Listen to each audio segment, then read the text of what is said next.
कोई भूत प्रेत, कोई चक्कर, ऊपरी नीचरी, कोई बाधा, ग्रह नक्षत्र, कुछ नहीं। आपको सावधान रहना, जो एक बार आदेश हो जाए उसका उल्लंघन ठीक नहीं है और उसको तत्काल लागू किया जाए। उसको कभी ये चिंता नहीं करनी कि अब हमारे जो पूर्व पाप हैं वो कैसे नष्ट होंगे। उपासक को ये भी चिंता नहीं करनी कि हमें तो कोई ज्ञान नहीं है, हमारे अंदर तो अभी बड़े आकर्षण है संसार के, अविद्या है। बिल्कुल चिंता मत करो, ये परम शांति परमानंद का द्वार खुल गया है। किसी की कोई वस्तु पड़ी, हमारा अधिकार नहीं, पड़ी रहने दो।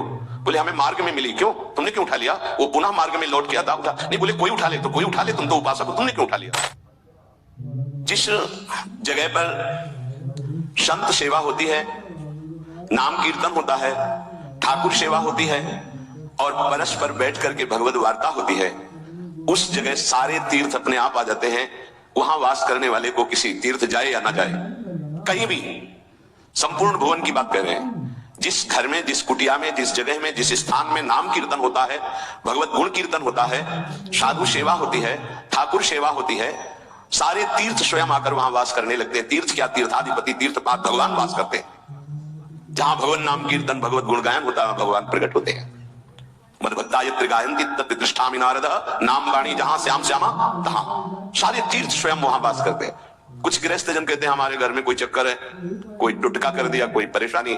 हम कह रहे हैं नाम कीर्तन कीजिए, ठाकुर सेवा घर में विराजमान कीजिए, 30 मिनट बैठ करके भगवत चर्चा कीजिए। हिंदी आती है, संस्कृत आती, जो जैसे भी आप, भागवत है, गीता जी है, रामायण जी है, भगवत चर्चा गुणगान कर रहे हैं, प्रभु कुछ। उस घर में कोई अमंगल, कोई भूत प्रेत, कोई चक्कर, ऊपरी नीचरी, कोई बाधा, ग्रह नक्षत्र, कुछ नहीं। किसी को समझ नहीं आती कैसे सर्व मंगल में भगवान का नाम समस्त पापों का नाश करके महामोद प्रकाशित करता है। अरे जहां एक भक्त बैठ करके नाम जब कीर्तन करता है और जहां पूरा परिवार बैठकर नाम कीर्तन कर, उसका कितना प्रभाव होगा। एक भक्त करे तो उसके प्रभाव का वर्णन होता है। पूरा परिवार नाम कीर्तन कर रहा है, पूरा परिवार ठाकुर सेवा में बैठ करके 5 मिनट ही सही, आरती पूजा प्रणाम नमस्कार, पूरा परिवार 30 मिनट बैठकर भगवत चर्चा सुन रहा है, कोई एक भगवत चर्चा कर रहा है, वो तीर्थ है घर। फिर ये तो परम धाम है, जहां तो महामोद मंगल में है, जहां तो अखंड नाम कीर्तन भगवत चर्चा सब चलती रहती है। आपको सावधान रहना, जो एक बार आदेश हो जाए उसका उल्लंघन ठीक नहीं है और उसको तत्काल लागू किया जाए। अगर नहीं किया जाता तो उसे प्रमाद स्थिति कहते हैं और फिर बुद्धि भ्रष्ट हो जाती है। कोई भी, चाहे वो साध्वी हो या उपासक हो, साधु हो, आज्ञा का उल्लंघन करने का स्वभाव न डाले, नहीं तो प्रमाद स्थिति घसीट ले जाएगी। आज से जहां प्रसाद पाना प्रारंभ होता है और प्रसाद आचमन करने तक मौन, फिर हमें वार्ता ही किसी से करनी। प्रसाद पाने के समय वार्ता, ये तो हमें बात समझ में ही नहीं आई। उस समय कौन सी संगोष्ठी होती है, उस समय कौन सा प्रसंग होता है प्रिया प्रीतम के लीला चरित्र का, उस समय तो हम प्रसाद का स्वाद लेते हैं। उच्छिष्टामृत भुक्त वैव, प्यारी जो ने पाया है, और नाम कीर्तन करते हैं तो हमारे हृदय के नेत्र खुलेंगे। तभी तो हमारी भजन में रुचि बढ़ेगी, जब हमारा प्रसाद पाते समय भजन होगा। बहुत ध्यान देने की बात है ये। अगर प्रसाद पाते समय प्रपंच, तो 24 घंटे प्रपंच चिंतन चलेगा।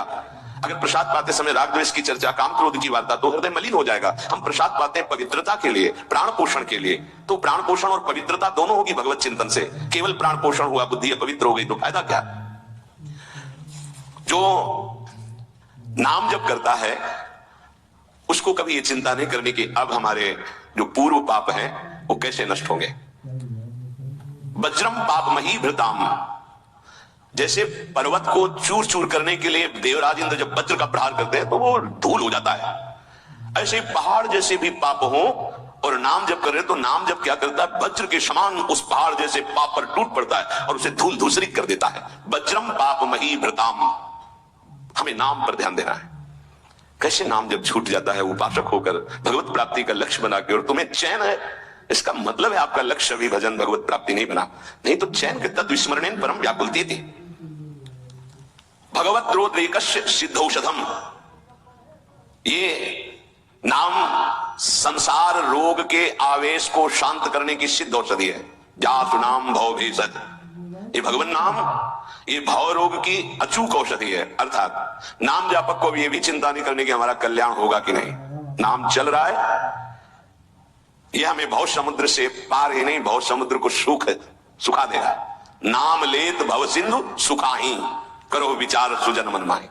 पाप के पर्वत को वज्र की तरह नाम टूट कर धूल धूसरित कर देता है और भव समुद्र को सुखा देता है। पार जाने की जरूरत ही नहीं, खत्म ही हो जाता है, कल्याण की चिंता नहीं। मिथ्या ज्ञान निशा विशाल तमसस दिगमांशु बिंबोदया, ये नाम अज्ञान रूपी घोर अंधकारमयी रात्रि के नाश के लिए भगवान भुवन भास्कर सूर्य के समान है। उपासक को भी ये भी चिंता नहीं करनी कि हमें तो कोई ज्ञान नहीं है, हमारे अंदर तो अभी बड़े आकर्षण है संसार के, अविद्या है, बिल्कुल चिंता मत करो। नाम जब चल रहा तो जैसे घोर अंधकार रात्रि में है, सूर्य उदय होते ही वो सब नष्ट हो जाता है, ऐसे ही नाम जापक के हृदय का अज्ञान अंधकार नष्ट करने के लिए भगवान नाम सुंदर ज्ञान प्रकाश कर देते हैं। अन्य उसे कोई पढ़ने लिखने की आवश्यकता नहीं पड़ेगी। नाम जब से अपने, जैसे कल आप सत्संग में ध्यान दीजिए, सुन रहे थे कि जिसका अंतःकरण शुद्ध हो जाता है, जो राग द्वेष रहित महात्मा है, बिना पढ़े सारे वेदों का अर्थ उसके हृदय में स्फुरित हो जाता है। मिथ्या ज्ञान निशा विशाल तमसस तिगमांश बिंबोदय। अज्ञान रात्रि के घनीभूत अंधकार के नाश के लिए प्रभु का नाम सूर्य के समान है। क्रूर क्लेश मही रुहा मूर्तर ज्वाला जटाला सिखी। ये क्रूर कर्म कराने वाले काम क्रोध लोभ मोह मद मत्सर, इनका जंगल है। इस जंगल को नष्ट करने के लिए दावाग्नि के समान नाम है, इसको भस्म कर देगा, सारे विकारों को भस्म कर देगा नाम। क्रूर क्लेश मही रुहा मूर्तर ज्वाला जटाला सिखी। जैसे प्रचंड दावानल पूरे वन को भस्म कर देता है, ऐसे नामाग्नि समस्त विकारों को भस्म कर देती है। हमको यह भी चिंता नहीं करनी कि हमारे अंदर विकार काम क्रोध लोभ मोह मद मत्सर है। नाम चिंतन करो, चिंता नहीं।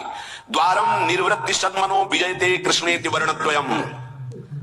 ये परम शांति परमानंद का द्वार खुल गया यदि जिह्वा पे कृष्ण कृष्ण कृष्ण राधा राधा राधा राम कृष्ण हरि, जो नाम गुरुदेव ने दिया, अगर वो नाम चल रहा है तो अब चिंता भी नहीं करनी कि हमारा परम पद मिलेगा, कल्याण होगा कि नहीं। नहीं, द्वार में प्रवेश कर गए। जिह्वा पे नाम मतलब द्वार में प्रवेश कर गए। महाराज जी, लोग तो कहते हैं कि जिह्वा से नाम जप करने से कोई लाभ नहीं मिलेगा। कहते कर में तो माला फिरे जीव फिरे मुख माही, मनुआ तो चौदिस फिरे ये तो सुमिरन नाही। कुछ लोग कहते हैं हाथ में माला चल रहा है, जीभ में नाम चल रहा है, मन संसार में घूम रहा है, इससे तो कोई लाभ मिलेगा नहीं। महाराज जी, प्राय नाम जब तो ऐसे ही होता है प्रारंभ में, तो उसको तो कोई फल ही नहीं मिलेगा।